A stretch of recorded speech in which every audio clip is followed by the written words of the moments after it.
So it might be one thing to say we're going to give a bump for African Americans relative to whites. Yeah. Maybe another thing to say we're going to give a bump for whites relative to Asian Americans.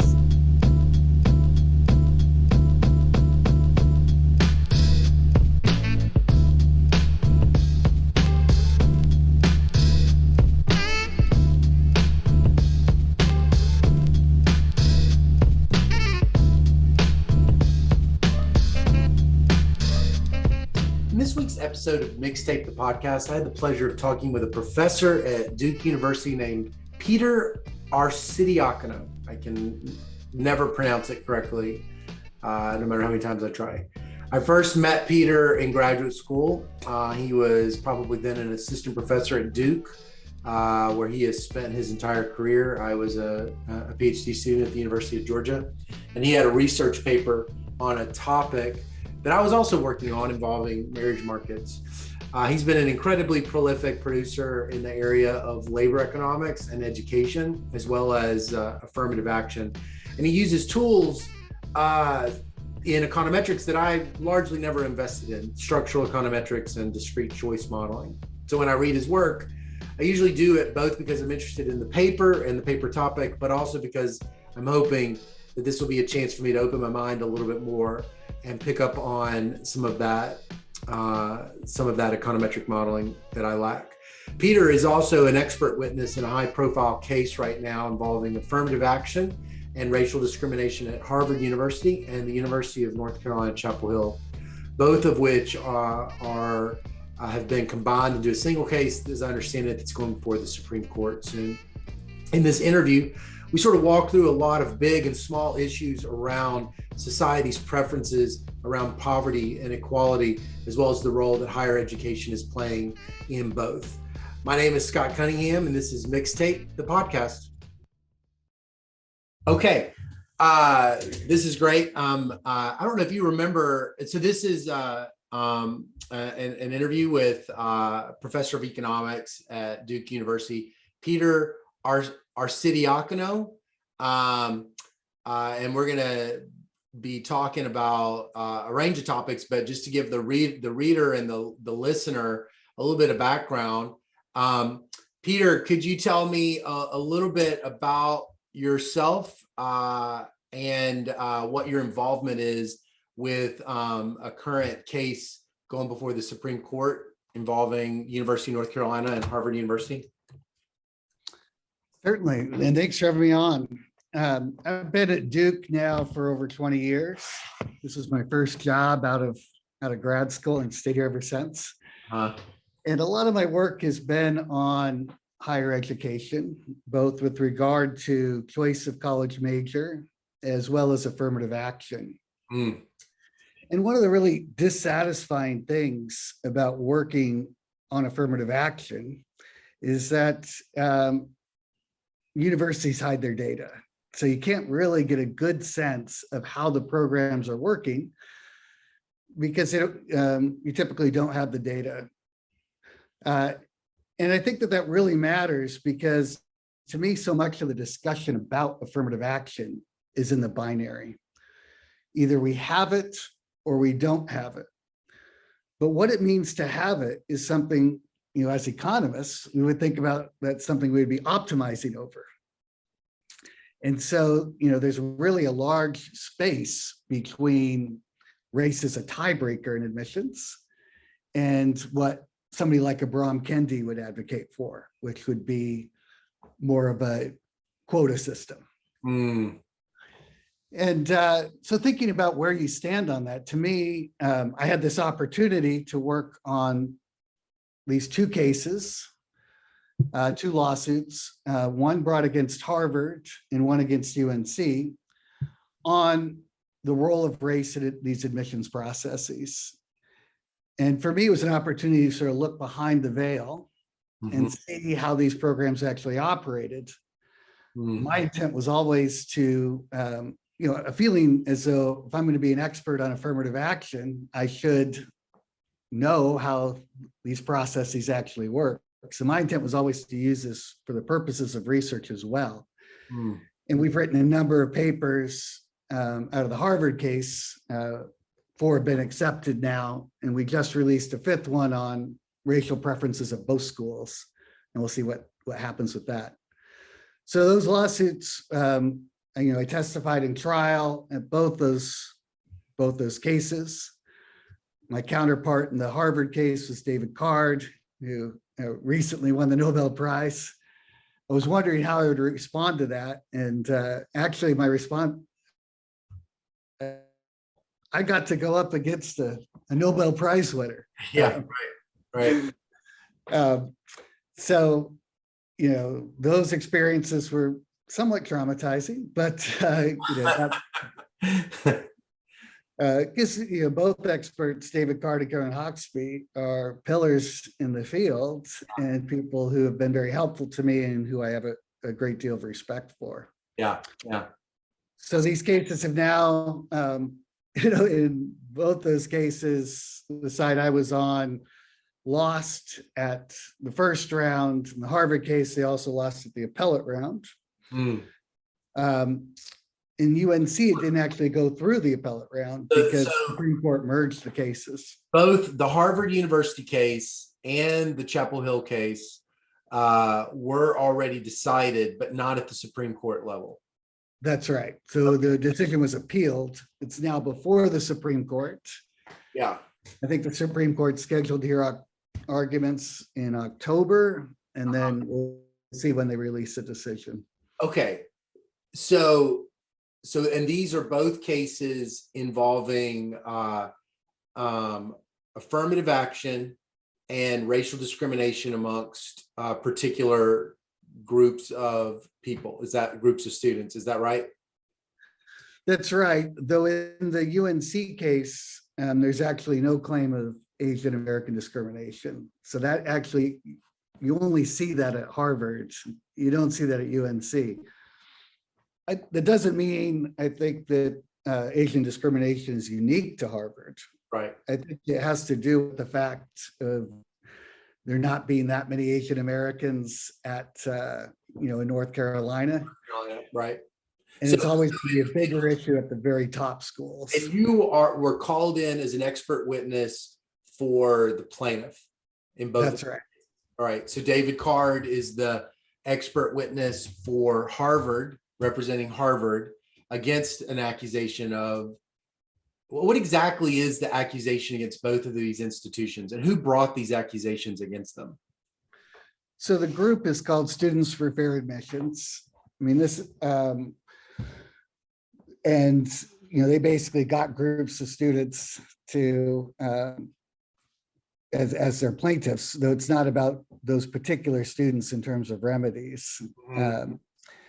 And in Harvard, there are sort of 3 claims. One, whether or not they're discriminating against Asian American applicants relative to white applicants. 2, whether the size of the preferences given for underrepresented groups is constitutional. Yeah. And 3, whether there were race neutral alternatives that they could have used. So the Supreme Court has said, if there is a race neutral alternative, you should use that. Okay. I'm not really involved with the race neutral part. We had a different expert for that aspect. Yeah. Though in both cases, Card and Hawksby actually did the race neutral part as well. What exactly does the Constitution say a admissions committee can use when drawing up a student cohort? Well, so I'm not sure what the Constitution has to say on it, but I can say, what the history of the court challenges have been. Okay. So I think it's Title VI of the Civil Rights Act said you're not supposed to use race in these types of things, and there are other categories too. Okay. But race is sort of the focus of this one. Now, the reason they had that was because of the history of ill treatment of African Americans. Right. And this is obviously going in the other direction with regard to African Americans receiving preferences in the admissions process. So, but then the history was that the original decision, the Bakke case, sort of said, look, you can't use race in admissions because of reparations. You can only use it because of the benefits of diversity. So the state can have an interest in diversity. And that was sort of a compromised position to get that swing justice to sign on to it. Since then, there have been a number of cases. I think the ones that are most relevant right now are the ones that came out of the Michigan cases. Yeah. And there was one at the undergraduate level, which they found that you could not use race as part of an explicit point system. So you get points for having a good SAT score, points for being a particular race. You add them up together, then you could rank the applicant. So there were schools that were doing a point system based on individual characteristics like race, and that was at that moment it was unclear whether that would be legal. It was, I guess, or was it something that schools were potentially in a legal kind of bad situation when they were using it, or was it just not known? I don't think it was clear, and that's where the court ruled you cannot use it in that way. Got it. Okay. At the same time, there was a case against Harvard's law school, and on that one, they said that you could use race holistically. Now, as an economist, I can express anything as a formula, and then the question is, whether you see all parts of the formula or not. Yeah. So it gets a little tricky, and I think that from my perspective, I would have rather had the ruling go in the exact opposite way, conditional on if we're going to find in favor of one or the other. I would prefer a point system to a holistic one, because then everything's sort of clear. Yeah. It seems really precise. Might have incentive to hide their data, Yeah, it seems like lots of times with the law, the imprecision of this language, as though it's a solution to the problem, is really challenging for designing policy. I totally agree. Yeah. So, okay. I want to set up the reader a little bit, the listener, to know who you are before we dive into this, because I'm loving this thread, but I want people to know who you are. So before we get more into the case, can you tell me where you grew up and why you got into economics? Your first, what was the touchstone that brought you into this field? So I grew up in the Pacific Northwest. My first set of years were actually in Ellensburg, Washington, which is a town of 13,000. My dad was a math education professor.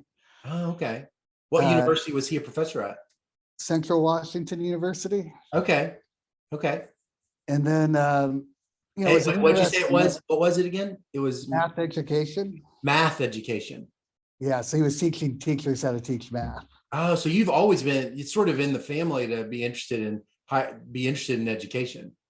Yes. And even this math education part, that's another way of describing an economist that studies education. Right. Math education. Well, my parents actually met in linear algebra class. So, that's romantic.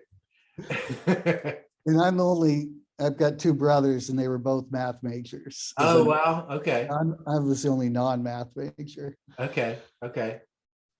But I came into college and started out in chemistry. I think econ PhD programs are filled with former hard science majors. No joke. Yeah. They hit organic chemistry and then they changed their major. Right. And, I just couldn't stand the labs. It was too social. And one of my good friends, a guy who ended up being the best man at my wedding, was a couple years ahead of me and told me I should take an economics class. And it was amazing. I think just the way of thinking just worked naturally for me. Well, so when you say way of thinking, the way of thinking that was kind of like, can you tell me what your like 19-year-old self would have been like jarred by? Like, what was it? What are the specific things that economic way of thinking that he was noticing? Well, it just fit with a lot of how I operated. So I view economics as a great model of fallen man. That fundamentally, I was the guy who always looked for the loopholes. So responding really well to incentives, had a keen eye for how I could game the system. Right. And so I think a lot about what economics is doing is, the dismal science, right? Sort of rains on the parade of well-intentioned policies. Right. How are people going to get around the policies? Well, that's where I lived, was figuring out, how I could game the system. Right. So you were watching this idea of that kind of like rational choice paradigm. Is that what you mean? Yeah. And that people would just simply, if they have goals, those goals don't just go away with a policy. They might just continue to try to achieve those goals at lowest cost, even then. Exactly. Right. And the other stunning thing, which I think really affected why I ended up doing the research that I did, was for me, the chemistry classes were just way harder than economics classes. Yeah. And I'm not trying to say that any classes are easy. Yeah. But there's definitely large differences in every university in what the expectations are across fields, and that distorts people's behavior. So I view it that most colleges are subsidizing students to go into low-paying fields. And how do they subsidize them to do that? They offer higher grades and lower workloads, smaller class sizes. All those things work so that lots of people come in wanting to major in well-paying fields and switch out. Right. And they do so because of the incentives the universities provide. Yeah. But so you got interested in economics, and that's like you're sort of describing some sort of price theory kind of microeconomics, but you've also have made a career out of being such a strong econometrician in this area of structural econometrics and discrete choice modeling. How did you get interested in those topics? What was your first reaction to econometrics? Well, I had a very strange econometrics background. So my first year econometrics was taught by Chuck Mansky. Oh. The whole year. And so it was lots of bounds, And then my second year, it was all John Rust. So like a complete swing, right? So you go from the non-parametrics, what can you identify under the smallest number of assumptions, to what can you identify if you want to answer something really big. Right. You got to make a lot of assumptions to make that. Oh boy, that's an interesting journey right there. So I actually never had the mostly harmless econometrics right. At all. Yeah. And the econometrics has always been. This was Wisconsin. That's right. Yeah. That's right. What year was this? And the econometrics, the advances were always more because I needed to do something to estimate my models. Right. This was like mid-90s. This would have been the mid-90s or late 90s? I like to say late 90s. Yeah, I got my PhD. Yeah. Okay, keep going. Sorry. So, I was thinking about my own experience in terms of choosing a college major and thinking about, well, people are learning over time. They start out those STEM classes and figure out, wow, this is a little bit harder than I expected. Yeah. And then move through. Right. So I had in mind, actually had the idea for my job market paper my first year, and had this idea of a forward-looking model of how people choose their college major. And so then I go into John Rust's office, because he's my second year econometrics professor, and was like describing this problem to him that, people are making decisions today, given expectations about the future. Mhm. And he says, yeah, I think I can help you with that. And I was like, no, you don't understand. This is a really hard problem. And of course, John Rust had written the seminal paper about, how to estimate these types of models. And he was fantastic with me. Incredible, he didn't say idiot. Could you at least look at what I do before you come to my office? He was fantastic with me. Yeah. Yeah. And actually, the funny story about that too is he's actually the only reason I'm an economics professor, because I only got into one grad school, got rejected from much worse places in Wisconsin. It was the only place that accepted me. Mm. And the joke was that was the year John Rust let everybody in. So there were 53 of us in my first class. That's awesome. 17 got PhDs. Wow. And, if you look at, another guy, one of my friends, I just actually found out we were actually at a conference in honor of John Rust this past weekend. Yeah. And it turns out that was the only place that admitted him as well. And he's been incredibly successful too, The John Rust fixed effect is filled with stories. That's right. That's really cool. That's really cool.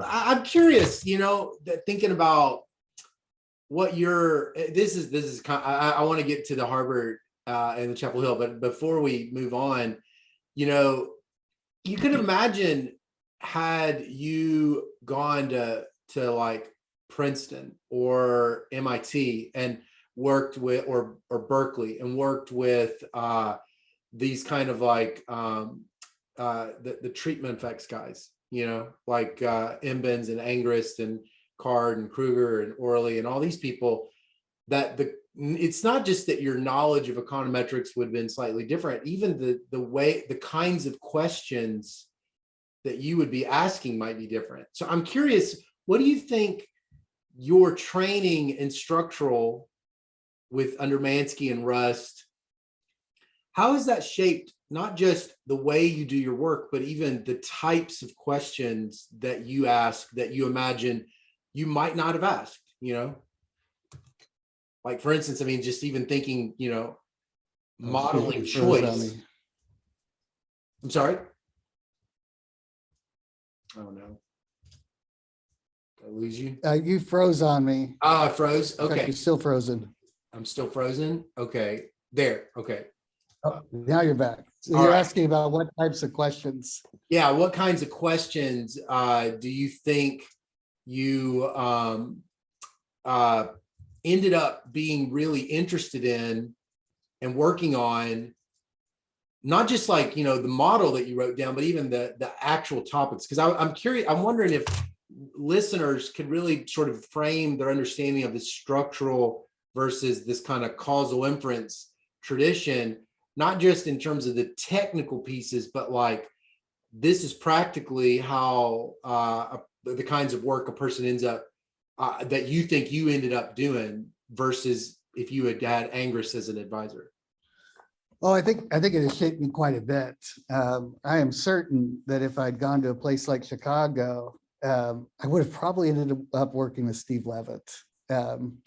I am naturally attracted to some of those topics that are more of the Freakonomics type nature. And if you look at it, we actually had competing papers on discrimination and the weakest link game show. Yeah.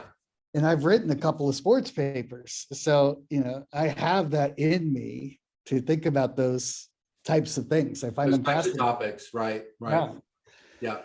I think that the Mansky-Rust combination did have a big effect on me. And in the types of questions that I asked, which is what structural brings to the table is thinking about mechanisms. Mm. So when you think about the effect of affirmative action on outcomes, understanding why the effect is what it is matters. How it affects application behavior, how it affects what majors they choose, what would be those counterfactuals. And for that, I think you need some of these structural approaches. Right. Now, one of the things about those structural approaches is they typically involve, making some pretty big assumptions. Yeah.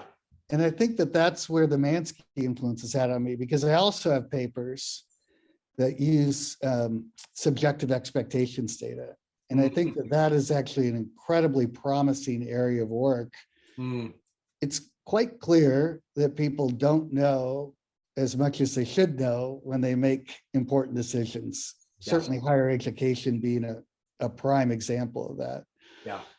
COVID really makes that clear. How can it be that the people who are unvaccinated are least likely to wear a mask? Clearly, they're operating under very different beliefs about what's going to happen. Right. Okay. So let's move into this Harvard Chapel Hill project. So kind of setting it up, tell me, what is the first event that happens that makes this a case against Harvard? Not counting alleged discrimination, but like the actual, historical event that leads to a need for an expert witness. Well, I think the need for the expert witness came about because Harvard had to release their data in the context of the trial. So in the context of the lawsuit, the claim was there were some smoking guns that suggested the possibility, for example, of Asian American discrimination. That would not fit this holistic criteria that you mentioned Well, earlier? so it's an interesting question, right? So you can't have, with the holistic criteria, you can take race into account, but the question is whether you could take race into account in a way that penalizes a group relative to white applicants. Yeah. So it might be one thing to say we're going to give a bump for African Americans relative to whites. Yeah. Maybe another thing to say we're going to give a bump for whites relative to Asian Americans. Yeah. Right. Okay.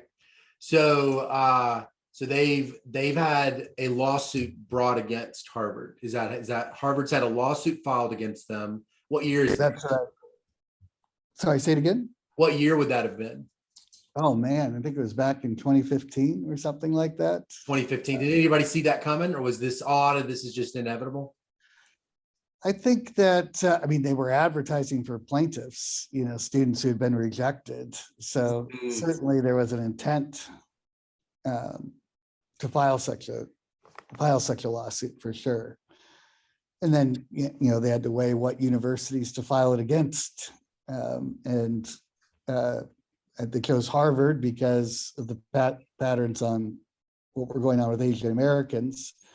And I think UNC had more to do with there was some evidence in the record from past cases that race neutral alternatives would work there. Okay. So you get involved. How do you get selected as the expert witness? And what's your job exactly in all this? So I think I got selected. I've written a couple of survey articles on affirmative action. And, I view it that there are lots of nuances. So the fact that I would actually say there are nuances as opposed to it being always good. Right. Made it attractive for them, I think. Mm-hmm. Back in 2011, there was actually a protest here at Duke over one of my studies. Oh, really? Yes. So that when we were actually using Duke data and, confronting a tough fact, which is lots of Black students at Duke came in wanting to major in STEM and economics, but switched out, and exploring why they were switching out at such a higher rate relative to white applicants. So for men, it was very extreme. Yeah. 8% of white men switched out of STEM and economics. To a non-STEM, non-economics major. Over 50% of Black males switched out. And you look at that, and you think that's a problem. And once you account for the differences in academic background prior to Duke, all those racial gaps go away. And I think what the path to the protest is sort of a long one, so I won't get into all details of that. But I think that they didn't believe the fact at first. And what was the fact exactly? That the racial discrimination, the racial bias, the racial differences vanished once you conditioned on what exactly? I conditioned on academic background, Oh, I see. Okay. and such like that. But I think even the original effect they were surprised by, which was that the switch out rates were so different. Yeah. And at that But time, why is that a protest against you? What does that have to do with you if you're just documenting facts? well, I think that the negative press headline said potentially racist study says Black students are taking the easy way out. And so Potentially racist study. potentially racist study. The Yes, study was racist. that's right. And I think that the issue, it actually makes a lot more sense now than it did to me at the time. And economists thought this was crazy at the time. It's actually interesting because I got attacked from people all over the country. I mean, it didn't make a major news splash, but within certain circles it did. And actually, one of the people who wrote about it at the time was Ibram Kendi. This is before he changed his name. He wasn't famous in the same way that he is now. But the fact that I wasn't pointing the finger at the departments, I was pointing the finger, I think it was interpreted as victim blaming. It's their fault that they're switching out because they're not prepared. That's never how I would want to frame it. I would want to me, this is the issue is. You think you framed it that way? No, I don't think so. But the way economists talk about things is different. I know. I think that's something, a generous view is that we don't know what we sound like or something. I get into this a lot with my work on sex work, and I work really hard to try to be very factual, and the use of words can be so triggering to a group of people, and I still can't quite articulate what exactly it is in hindsight what word I used that was so wrong. But I mean, you feel like you would write that paper differently now? Knowing that non-economists would read it, yes. What would you do I think that I think, you have to be much more, when I say accounts for the differences in switching behavior, okay, the way other people hear that is I'm able to explain why every single person switches their major and it has nothing to do with other factors. That's the reductionist claim against economists, as opposed to, on average, this is occurring. So I did a radio interview at the time, and one of the people on the show was a blogger from Racialicious who was a regular on the show. And I didn't really know anything about the show going in. Yeah. And she got to go first, and she talked about how problematic my study was, and the way she described it were in ways that it did not think was consistent with what the study was. Right. And so my response to that, really by grace, was to say, if I thought that was what the paper was saying, I'd be upset too. And then was able to pivot into, look, we're actually on the same side on this. We want Black students at Duke to succeed in the majors that they're interested in. And to that point, we need to identify the barriers that are affecting that and what resources we can provide to make it so that that would not be the case. So what are you going to say to your let's say you could go back in time 10 years to that young economist writing this paper without telling him exactly what specifically to say? You can only say a general principle, like as you think about writing this, I want you to think about writing it in in a different way. What exactly should you be? I guess what I'm getting at is, how would you what pedagogically should we be communicating to young economists about language and audience that we haven't been doing historically, so that we are not unnecessarily tripping people up and creating confusion? Yeah, I think it's really tricky, because on a lot of things, it's just very hard to have a discussion where the emotions are not involved. Yeah, yeah. So when you speak about things related to race and you talk about things in a very matter-of-factual way, Yeah, that can be heard as you don't care. yeah, You are not interested in fixing the problem at all. You're just explaining away why we don't need to do anything. right, right. And, that's how there's actually this marriage book I really like, which is, again, I'm going to say this, it's going to come across as stereotyping. This is obviously distributions overlap, but it's called Men Are Like Waffles, Women Are Like Spaghetti. And the idea is that men compartmentalize everything, so we're talking about this specific issue, not seeing how it relates to the broader picture. The marriage advice I always give now is, don't try to solve your wife's problems. That's always a mistake. Yeah. But that's effectively, as economists, exactly what we do. We are working in the little waffle box, Right. Focused on this particular problem. Yeah. And I don't know how to change that with regard to economics papers. I really try to be very nuanced in my language and such. Yeah. Maybe in how you motivate the paper, recognizing the racial inequities and the historical discrimination. Yeah.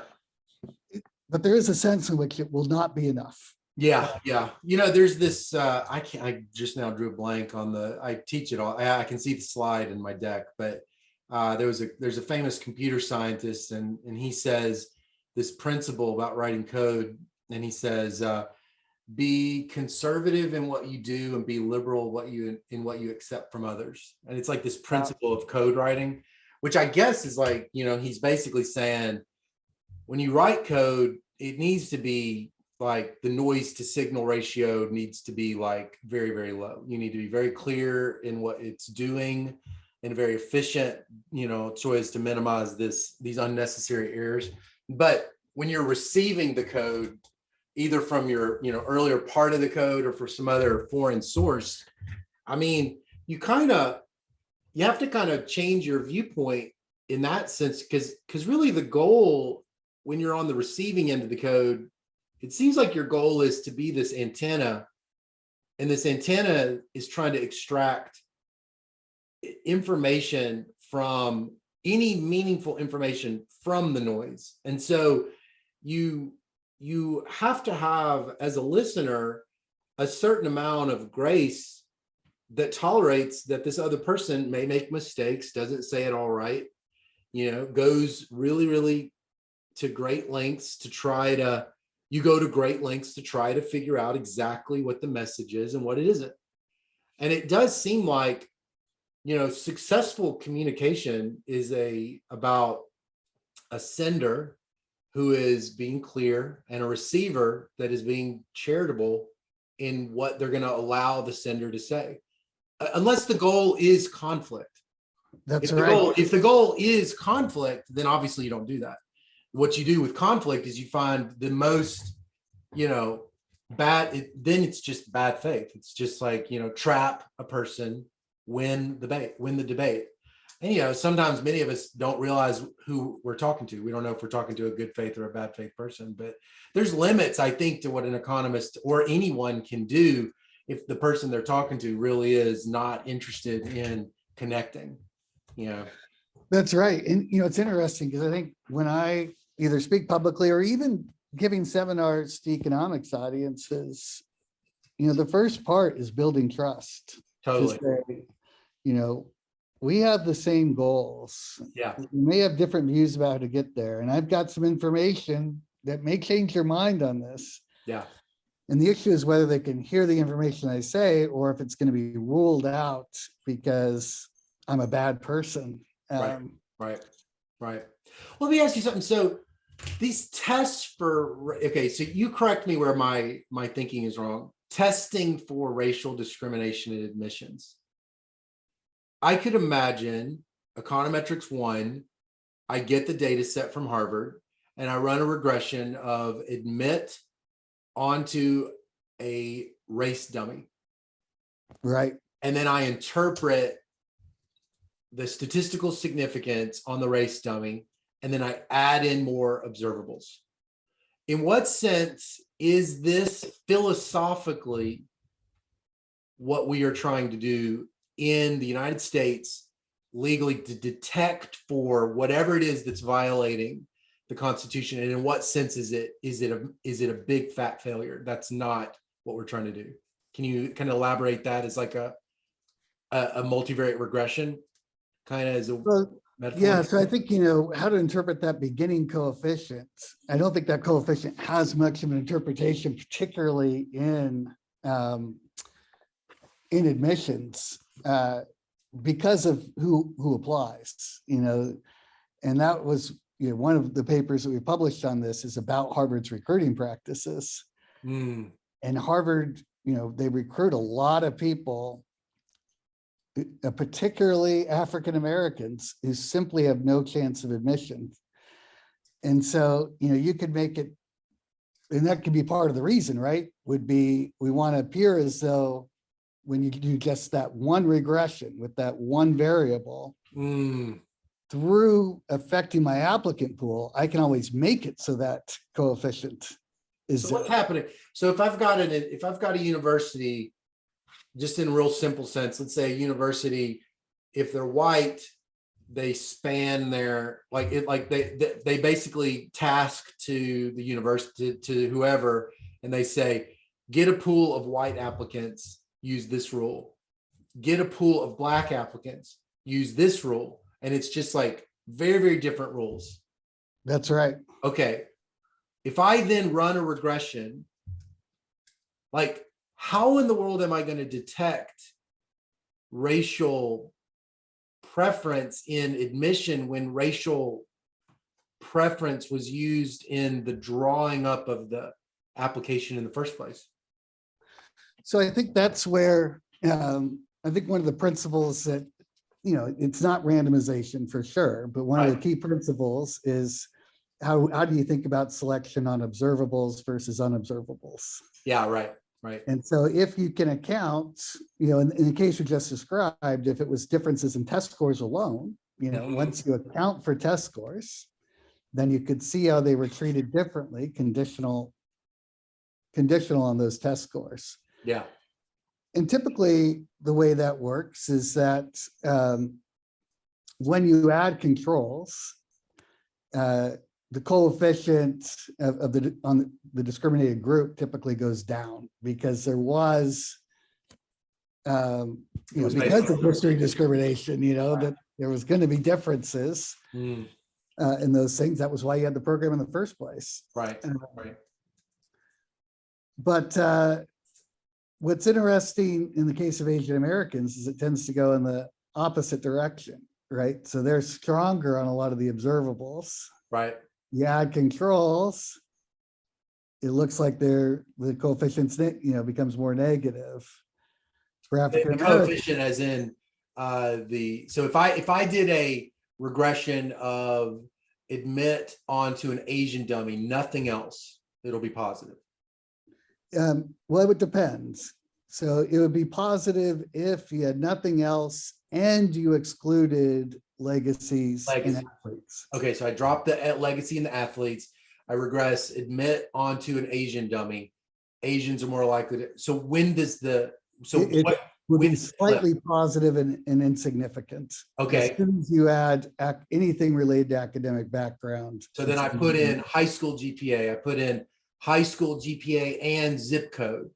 And I start trying to get at these kind of measures of underlying academic performance, Right. observable. And that's when it flips. Oh, yeah. Yeah. I mean, this is something I just did not appreciate before the Harvard case, is how incredibly well Asian Americans are doing academically. If you did admissions based solely on academics, over half would be Asian American. That is a stunning number. Like all groups would go down and Asian Americans would be the only group that went up. Okay, say that again. I didn't quite follow. So what will astound me? What would it? So, Asian Americans, they're in the low 20s in terms of their share of admits or something like that. Yeah. At least when you look at like typical applicants. Yeah. If you had admissions based solely on academics, with some combination of test scores and grades, they would be over half of Harvard's admissions. I see. Got it. It's just such an incredibly selective group. Selective in terms of like the measures of probable performance and success and all these things. They are, as a group, high. What's the right word? This is one of these things where using the language is really careful. I was going to say, I know economists, we have models that say high type, low type, and obviously so it's like, what's the right way to start talking about these young people?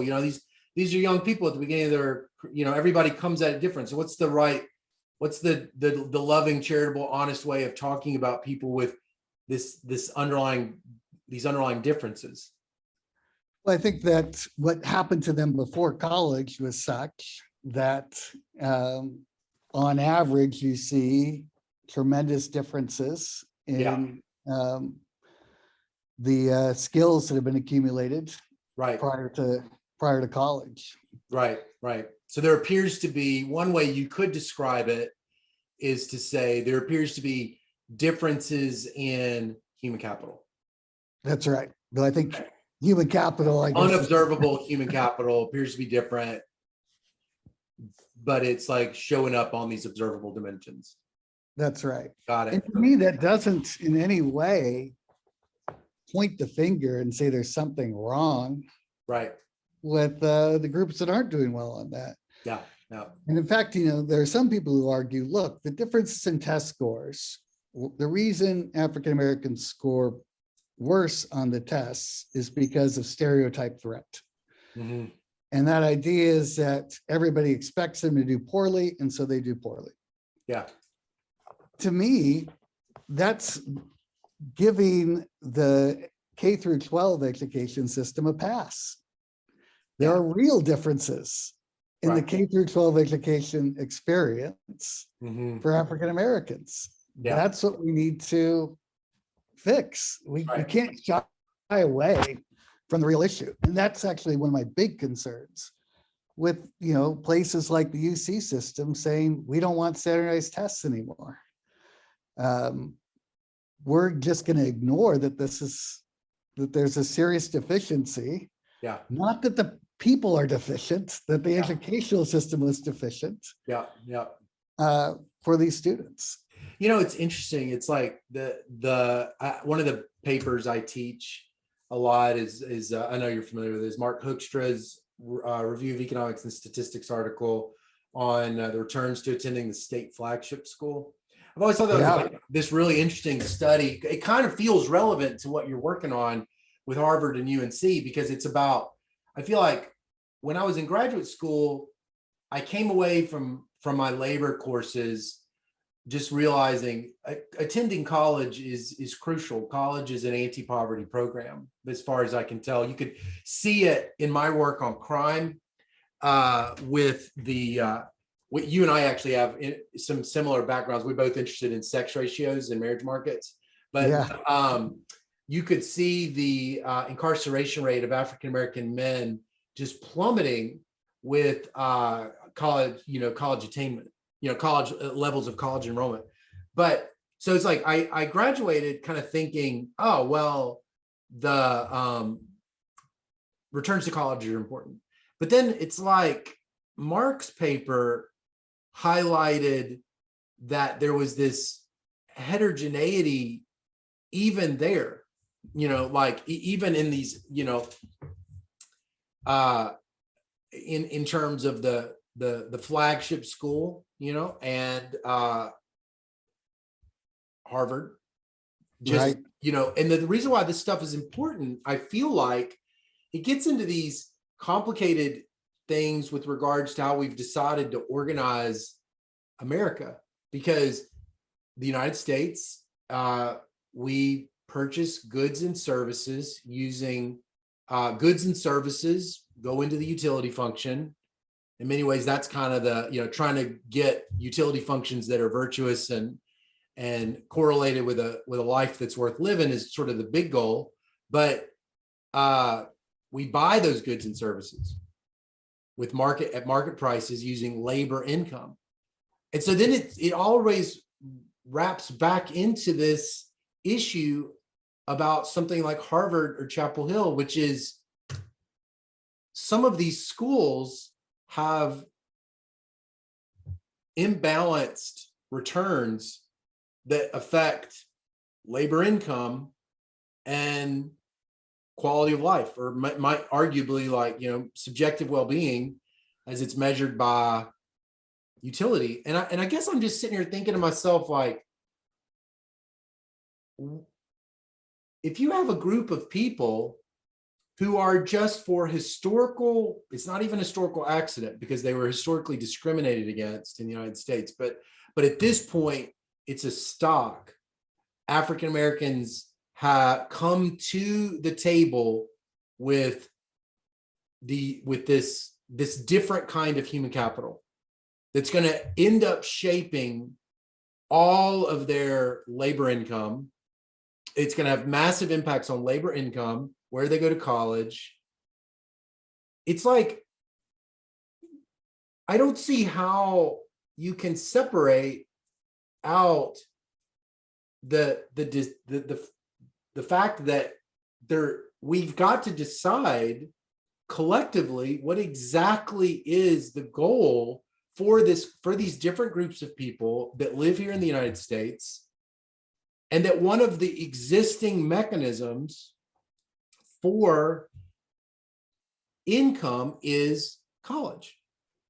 And it all wraps back into this whole issue about, like, what exactly should the composition of the student body be, given these, like, ridiculously imbalanced returns to each of these individual schools. That's right. But I think that some of those things could be balanced more if we were doing the things that were actually successful in changing the human capital up front. And so, one of the most, it was really disappointing in my mind when, after Floyd, I think KIPP charter schools decided that their motto is no longer appropriate: be nice, work hard. And I say that mainly because no excuse charter schools, which no excuse, that's something that you can't really say quite the same way now. Right. But these schools were incredibly successful at closing the achievement gap. They were actually very successful. Right. We should be doing that.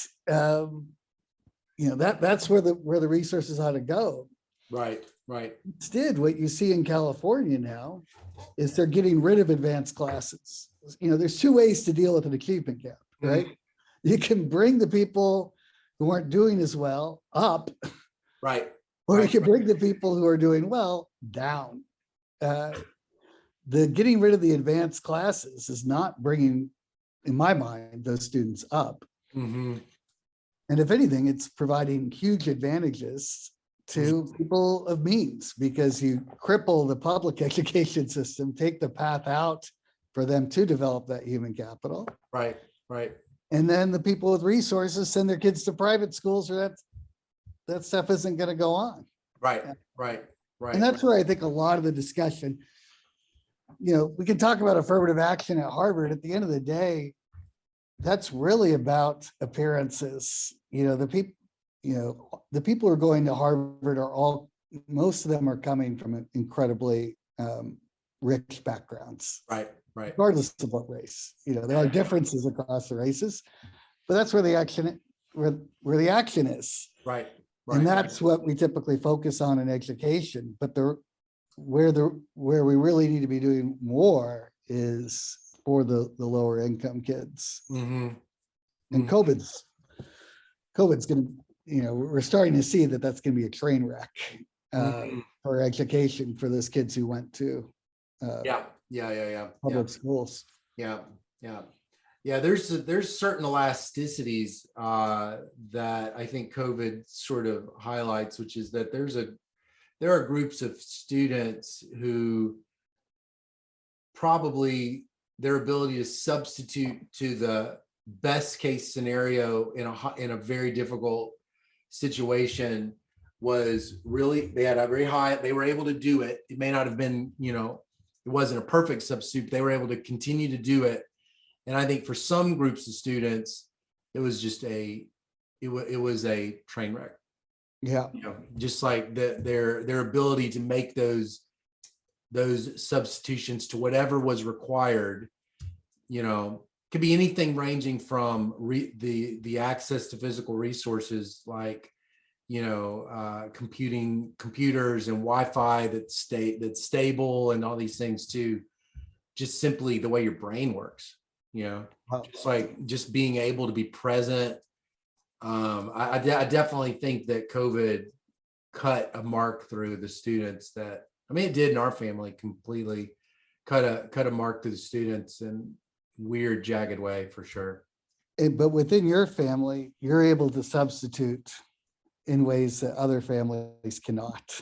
Yeah. And that's the catch. I think that, I don't work a lot in the K through 12 space, so this is sort of a non-expert opinion on that. But if my read on the studies is, if you find positive effects of, say, charter schools, Catholic schools, smaller class size, if you're going to find positive effects for anyone, it's going to be inner city African Americans. And I think that the reason that you see that is the way families substitute, that they're not, their families are not in as good of a position to substitute. Yeah. The way my family is. My kid has a bad teacher, we're going to do the bad effects. Right. So you're going to think, the teacher's fine. But no, we did the effects of that teacher in ways that other families cannot. Right. So what do you think is the smoking gun evidence that Harvard and that Harvard University has to, what's the smoking gun fact that's the most damning evidence for racial discrimination in admissions?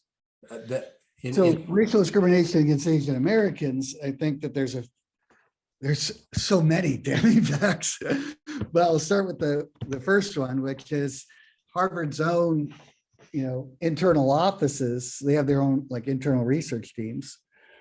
They estimated models of admissions and consistently found a penalty against Asian Americans. You could look at that. You'll hear people say, well, those are simplistic models.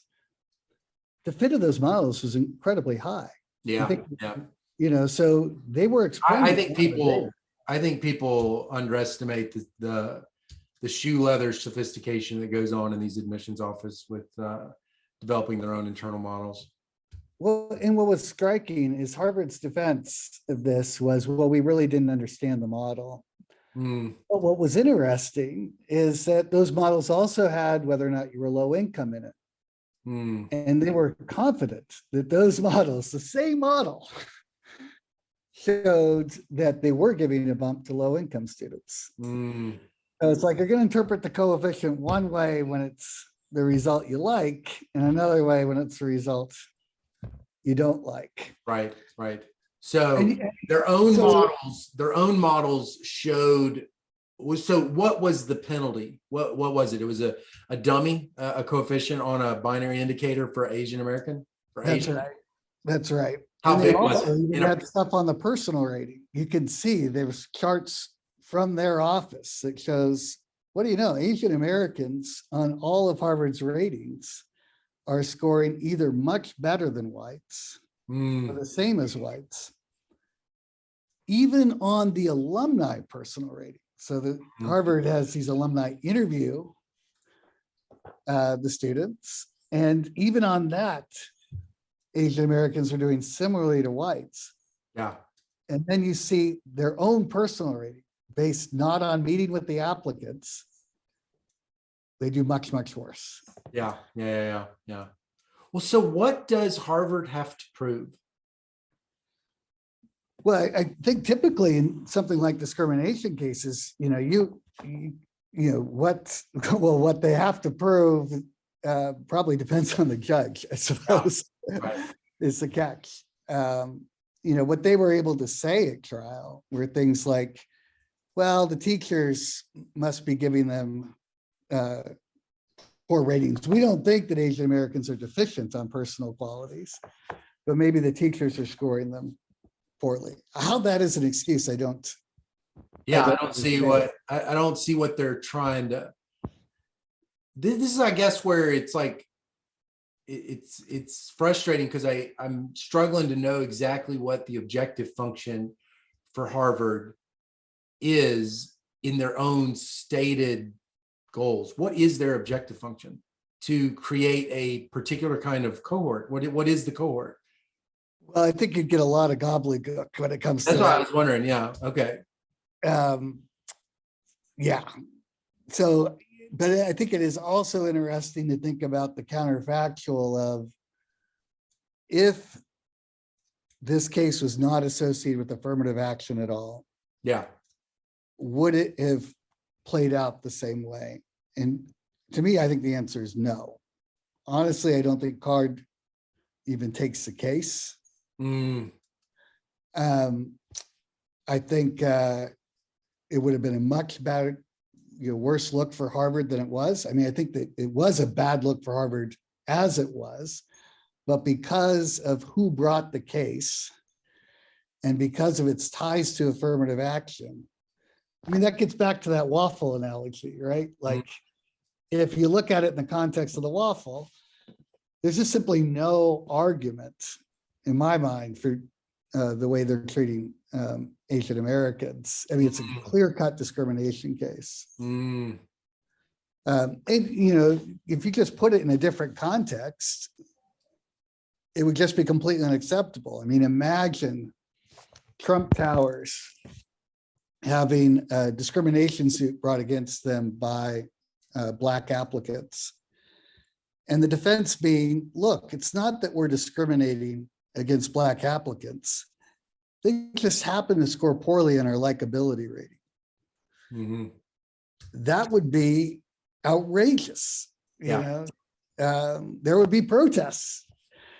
This is because it's tied to that third rail of affirmative action. But to me, the judge could have ruled, look, you can have affirmative action, but you got to stop discriminating against Asian Americans relative to whites, So then if you could fill up half of Harvard, so is this what the thing is? Harvard as a university collectively, however this ends up being decided, collectively, they have a preference over their student composition.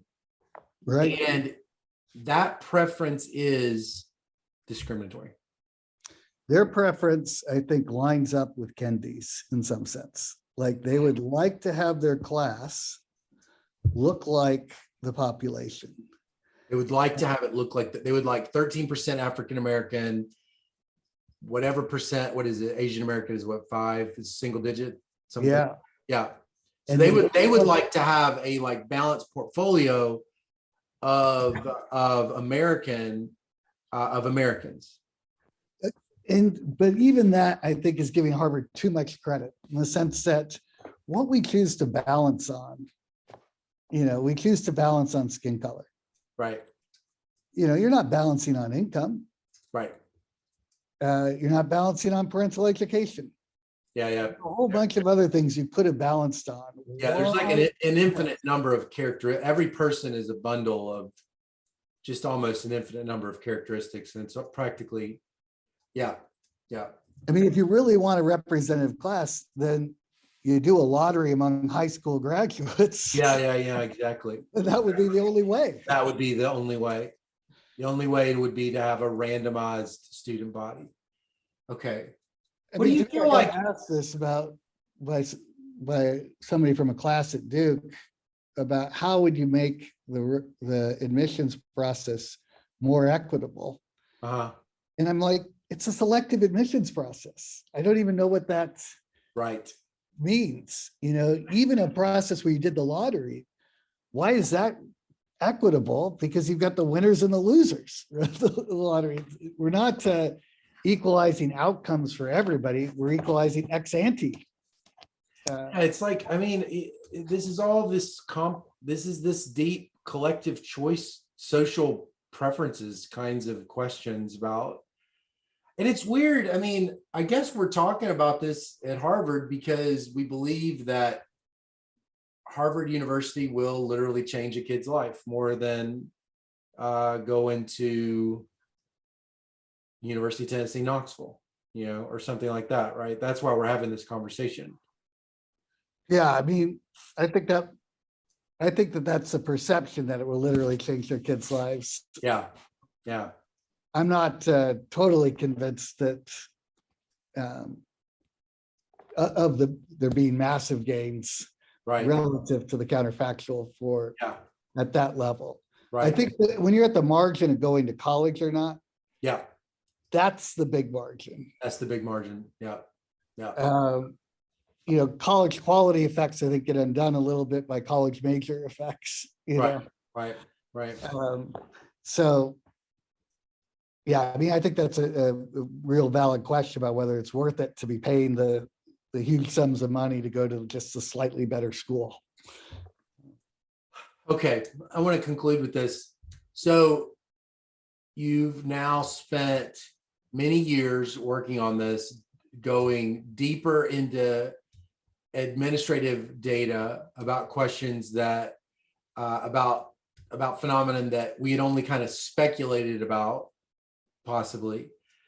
What are the top two things that you learned that, being a career economist that had worked on topics in education and affirmative action, what are the top two things that you learned that you just literally, you just would have never learned had you not been involved in these two cases that are of like real, that you think that matter for other people too? Right. So I think one of the things is that the Supreme Court rulings in the Michigan cases were really a handout to elite private schools. Oh, interesting. That when you think about doing holistic admissions, a place like Harvard can do that in a way that UNC cannot. UNC is effectively, and you can see this in our models, they are more formulaic. I mean, I don't even know how Berkeley's doing admissions now without test scores. Think about how many applications they get with the resources that they have. I just don't know. The other part Wait, to it was, Peter, are you basically saying that Harvard and elite universities get, first of all, a profound amount of information about each student, and they get this incredibly right tail applicant that they don't even need test scores to find the students that are going to be successful?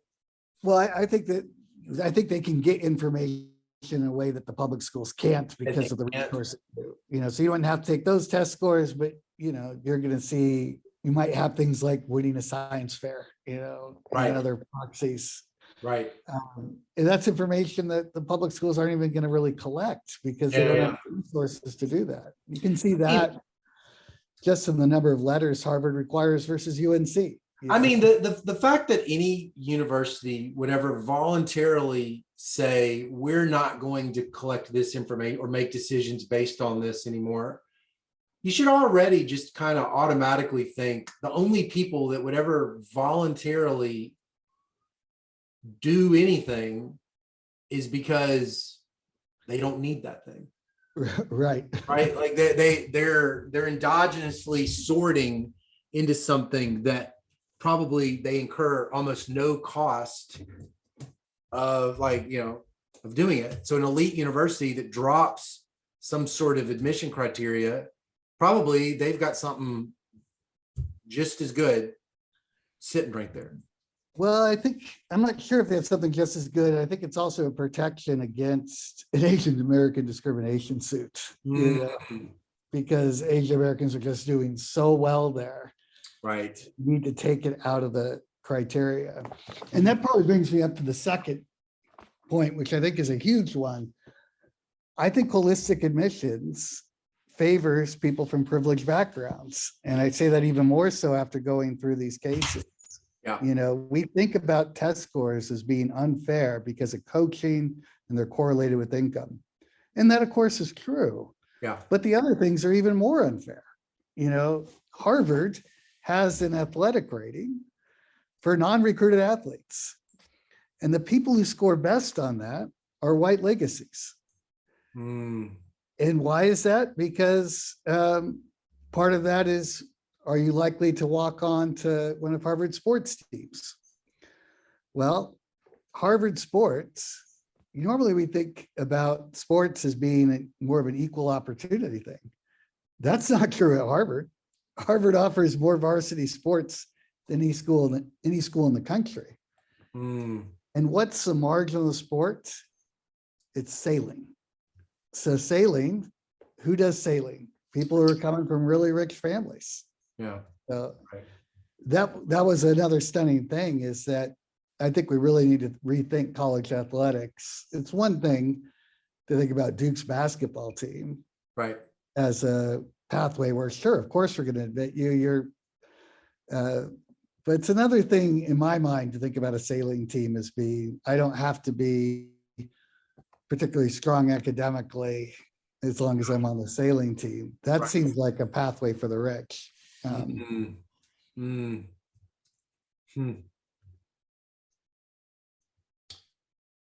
Well, how much longer do you think you'll be involved in this? This is you've got now a treasure trove of data too, right? You have a lot of questions that you're going to be probably mining for a long time, just even your scholarly career outside. I wish if I had access to the raw data. Oh, you don't? I don't. What do you use? How can you be an expert witness without the raw data? Well, I had the raw data at the time I wrote my reports. Oh, so all my reports have tables from that. Got it. And so we've published 4 papers effectively out of my reports and out of other things revealed in the trial. Yeah. They actually tried to get the database admitted into evidence, and not surprisingly, Harvard objected. Yeah. That would have been, once it's in evidence, anybody can have it. That's right. I mean, that's, my fear with a lot of this stuff is universities will selectively release their data to people who will get them the answers that they want. And no one else will be able to look at it. Yeah. It's a serious problem. It's like pharmaceutical companies being the only ones allowed to evaluate the trials of their drugs. I bet you the Asian American community I bet this has been very troubling. Oh, and confirming for them. So that I didn't really know about this, but then I talked to some of my former Asian grad students, and they're like, yeah, we've known this has been going on for a long time. But I think what's probably more troubling to them is not that it's going on, but the fact that now that it's been exposed, how comfortable people are with it. That's disappointing. Yeah. It's so nice to talk We met a long time ago. You came and presented your terms of, I think it was, no, I don't think you presented the terms of endearment paper. I think that you presented something else, but you were gonna. But Chris Cornwell had invited you to Georgia while I was a graduate student, and I was in Chris's office with you, and because we had this I had a marriage market dissertation, and you had this other thing, and it's nice to meet again after probably like 16 years. Yeah, it's been a long time. Been a long time. Yeah. Well, good luck with everything. Thanks for sharing everything about this. This has been really interesting for me. I hope for other people too. I love doing it. Really appreciate you having me on. I mean, I look at the other people you have on. It's like, wow, this guy's which one of these doesn't belong? All right. You have a great day. You too. Talk to you later.